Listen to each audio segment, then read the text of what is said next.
Hello Mishpucha, it's Courtney, America's Jewish Mother. Welcome back to my channel. I am here to film my June reading wrap-up. So I thought I would start by talking in a little bit more detail about some of the books that I have not yet covered in my Friday Reads video previously this month. So there are 5 books that I'm gonna say more about, and then I'm gonna give you the full ranking from my least favorite read up to my favorite read of the month of June. So the first book I'm going to talk about that I have not yet said anything about on my channel, aside from the fact that I was reading it, is Carol Anderson's White Rage. So I read this as part of the Blackout Buddy read that was hosted by Books with Shay. And this is going to be an unpopular opinion. I didn't like this as much as everyone else seems to like this book. So basically Anderson's premise in this book is that every time African Americans in the United States have historically made any sort of progress or gains toward citizenship or, you know, legal or social equality, that there has been a backlash fueled by white rage. Now, I do not at all disagree with the basic premise of this book, and Anderson goes through a number of examples where she finds this to be the case. So there's Reconstruction era, there's the Great Migration, there's Brown versus Board of Education, the Civil Rights Movement, and the election of Barack Obama to the presidency. I think those are all the examples she covers. So again, I don't actually disagree with the basic premise of this book, but I had a few problems with it. So one, I just found it really dry and tedious reading. It just seemed very academic in nature, which I guess makes sense because Carol Anderson is in fact an academic, but I would kind of hope that if you were writing for a general nonfiction audience, you would try to make it a little bit I don't know, like punchier, or make it a little bit more story-like in your telling of things. So I did find it dry, which I didn't like. The other thing I did not love about this is that even though it has a ton of notes at the end, we're talking like, I don't know, 100 pages of notes. Let's see, the notes start on page 181 and they continue until 263. Okay, so that's like 80 pages of notes. So a lot of the sources that Anderson uses in this book are legitimate academic sources, which makes it very baffling to me why in some instances when I would flip to the back to see what she was citing from when there was a footnote, it would be like slate.com or salon.com, and I feel like that's the equivalent of someone who writes a book from a right-wing perspective citing Fox News or Breitbart.com. It's like, these are known websites that lean to the left. Why would you cite from them when there are other sources out there that you could find the same information from that are more reliable? So I kind of took issue with that. I also don't think this book is going to appeal to someone who doesn't already agree with its basic premise. And you know, she's not trying to persuade you. She's like, this is just how it is. And again, while I agree with that, I don't think it's going to persuade people who probably need to read this and be persuaded by it. And then the last sort of issue that I had with it is that the whole book is informative in nature, so it's pretty much just devoted to explaining this concept of white rage and detailing the 5 historical examples that I mentioned of when it has occurred.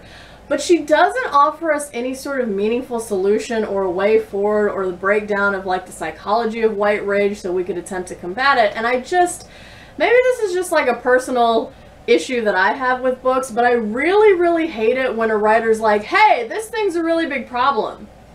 And then that's it. They don't tell you how you should fix it or, you know, what your next step should be or anything like that. They're just like, here's a big problem. I'm gonna walk away now.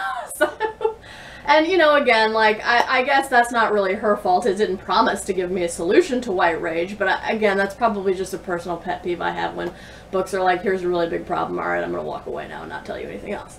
So yeah, so I did not get on with it as well as some other people for those reasons. However, I do think the book is worth reading, and I do think that it is informative. I did learn some things that I did not already know about the historical examples that she gives, and again, I think the premise is right.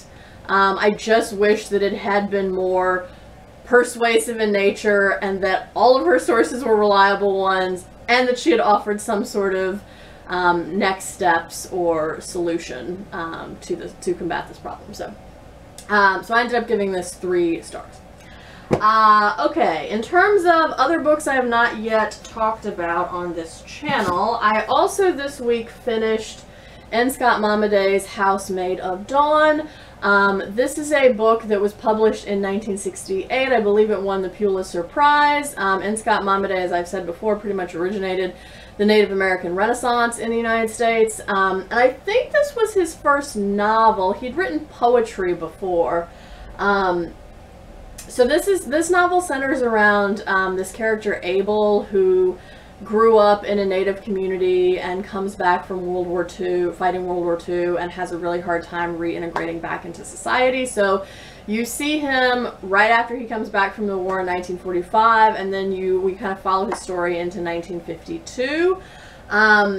And I did not like this book as much as I was hoping that I would. I think partially because it was published in 1968, Momaday is trying to do a lot with postmodern literary technique, and so it's kind of what I would call experimental. So the structure is, it's not always linear.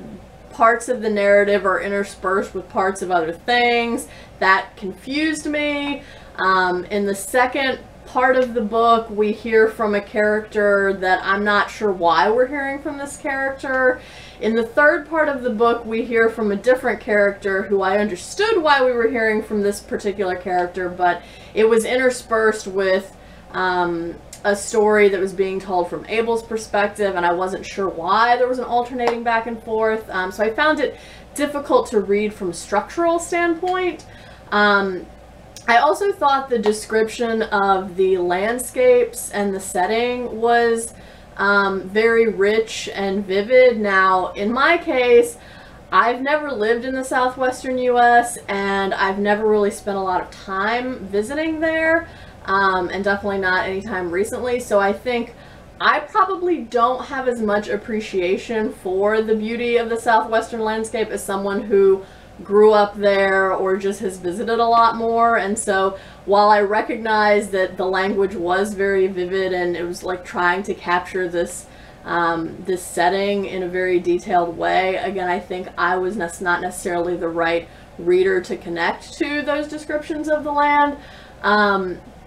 And then, what else did I want to say about this? Oh, the treatment of women. So there are like 2 women characters in this book, and both of them are they're just there so the men can have sex with them. Which made this feel sort of dude bro-y to me. So I did not get on with this as well as I would have liked. I can see why some people would like it and connect to it, but I think I was just not the right reader for this, so I ended up giving this 2.5 stars. Another book that just so I can round out my list of things I didn't like. So I also, either yesterday or the day before, I finished Real Life by Brandon Taylor.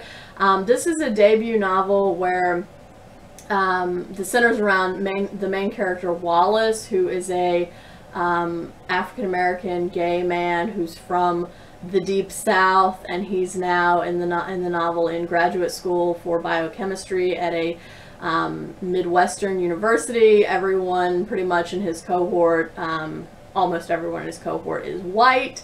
So it's about the dynamics of his friend group. I also did not like this as much as I was hoping that I would. Okay.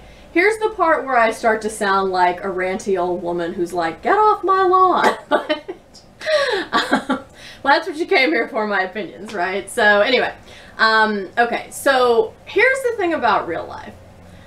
And I said this when I talked about Arundhati Roy's The God of Small Things too. In order to write a successful novel, you have to do one of three things, and preferably at least two of the three. Number one, it has to have plot elements. Number two, there has to be character development and growth. Number three, there has to be beautiful writing. So there must be at least one of these three elements, and preferably two or more. And I just felt like the novel fell down in every area as far as that goes. There was not very much plot. There was a sort of central plot element, which was the possible development of a relationship between Wallace and someone in his friend group. However, it didn't really go anywhere, and it didn't really seem to have had any kind of resolution or change in it from the beginning when it starts developing to the end of the book. Same thing with the character arc. Now, this story does take place just over the course of a weekend, but after I finished the book, I was kind of like, so what was even the point of this? Because I don't think Wallace experiences any real growth over the course of the book either.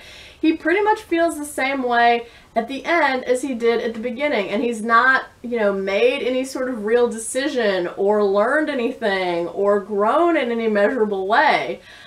And then, you know, beautiful writing, I think, is probably the most subjective of the three. And I think Brandon Taylor can write. He's very good at giving details. I definitely felt very immersed in the scientific environment of biochemistry that Wallace is involved in. There were so many details about the science aspect.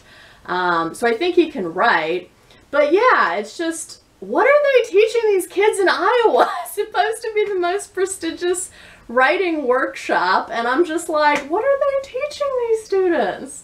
You gotta have plot, you gotta have character growth, preferably it should also have nice writing. But yeah, so alright, so anyway, I ended up giving that one 2.5 stars. So the thing I did like about Real Life is that I do think that it it does a good job of capturing Wallace's reaction of retreating into himself anytime he experiences racial microaggressions or outright racism, which he often does. And I did appreciate the book's depiction of that.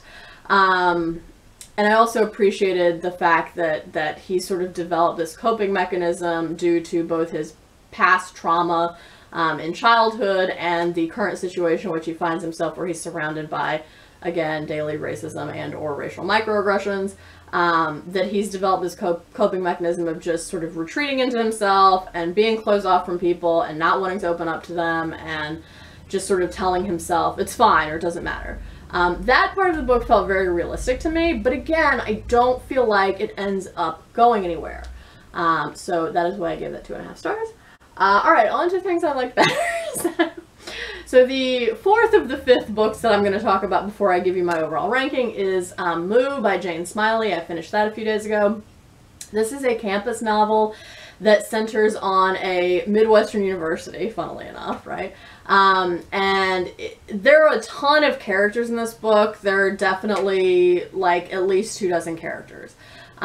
So that part I found frustrating because there were too many characters to really feel like you were invested in any one in particular. And so it was hard to remember what everyone's story arc was. But yeah, so basically it's like a sort of slice of life, story about this Midwestern university and everyone who's involved in it in some way. Not everyone, but people who are involved in it. So you have administrators, you have faculty members, and you have students. So all of these perspectives are represented in the story.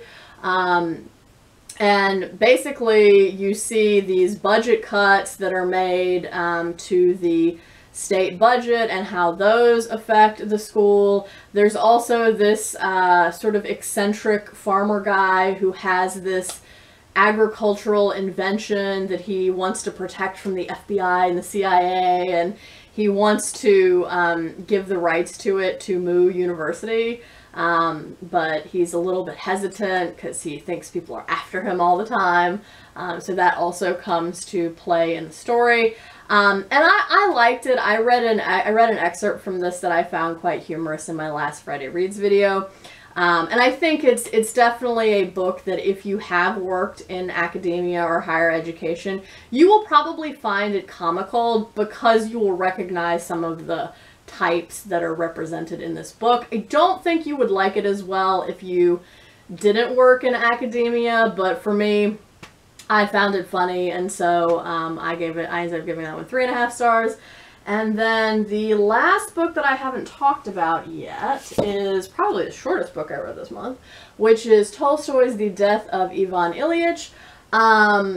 And I was really glad to read this because I read this around the same time that I was finishing up Housemaid of Dawn and Real Life, so I was glad to have a read that I actually liked. So this is a short little novella. It's like 100 pages long. It is about Ivan Ilyich, the title character, and basically how he's been very unsatisfied with his whole life, and then when it's time for him to face death and he realizes that he is in fact dying, he starts to really question the way in which he's lived his life, even though he's never thought about it critically up until that point. And I liked this. I did think that Tolstoy, because I read Anna Karenina earlier this year, I did think Tolstoy was re-going over some ground that he had already covered previously in Anna Karenina, but I thought this was different enough that I understand why it's a standalone novella. And yeah, and I really liked this. I felt like, as opposed to some of the other characters in books that I've already ranted about enough, that Ivan Ilyich does in fact experience a character arc and some personal growth before his death. So that I found satisfying. Alright, so without further ado, I will give you my rankings for the month of June. So coming in at last place was the book I DNF'd, so that's Zadie Smith's White Teeth. Coming in at 12th place is Brandon Taylor's Real Life, which I gave 2.5 stars to. Coming in at 11th place is N. Scott Momaday's Housemaid of Dawn, which I also gave 2.5 stars to. Coming in at number 10 is Carol Anderson's White Rage, which I gave 3 stars to. Coming in at number 9 is Afia Atakora's Conjure Women. I gave that book 3 stars. I didn't love it as much as some other people have loved it, but I didn't hate it. So it was kind of middle of the road for me. It was, as Matthew Sharapa would say, just okay. Coming in number 8, Jane Smiley's Moo, which I just talked about. I gave that 3.5 stars. Coming in at number 7, Bryan Washington's short story collection Lot. I thought his voice was very fresh and unique. I enjoyed several of these stories, even if the protagonist kind of blended together after a while. I thought he did a very good job of capturing both the city of Houston and the plight of queer men of color in particular. So I ended up giving this 3.5 stars.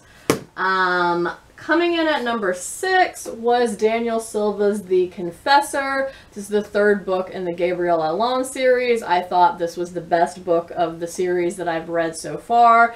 It was very plot-driven. There were a lot of elements. I liked all of the intrigue and everything surrounding the Vatican and the papacy and everything like that. I thought that was all very interesting and compelled me to read on, so this ended up getting 4 stars.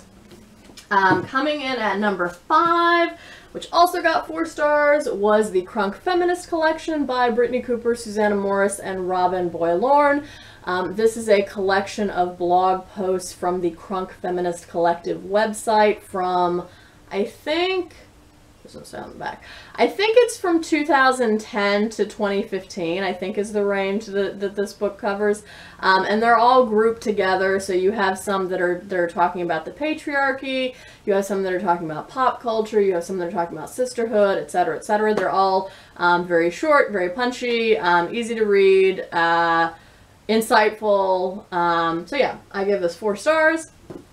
Coming in at number 4 was Cathy Park Hong's Minor Feelings, An Asian American Reckoning. This is an essay collection about both Cathy Park Hong's own struggles with reconciling her Asian American identity in terms of reconciling her Asian American identity with the fact that Asians have often been seen as, historically seen, and even contemporarily seen as the model minority. So she kind of attempts to reconcile that. There are some very funny parts in here. There are some very poignant parts in here. She talks some about other Asian American writers. So yeah, I really liked this. I found the essays very addictive in my reading. So I ended up giving this 4 stars. So my top 3 books of the month that I read, I mean, honestly, everything that's like 3.5 stars up is good for me. Honestly, even 3 stars and up is good for me, but 3.5 is like, yes, I really like this. I definitely recommend it. Okay, so my 3rd favorite read of this month was Tolstoy's The Death of Ivan Ilyich. My 2nd favorite book of the month was Yaa Gyasi's Homegoing, which I gave 5 stars to. It's just such a sweeping, epic, impressive portrayal of African American history. I was just so impressed by the scope. I've never seen anything like it. I 100% want to teach that novel in a future course. And along with that novel, I want to teach my favorite book of this month in a future course, which is Louise Erdrich's book, Tracks. I really like this book. I found the characters very richly developed. I felt like I understood them and their motivations.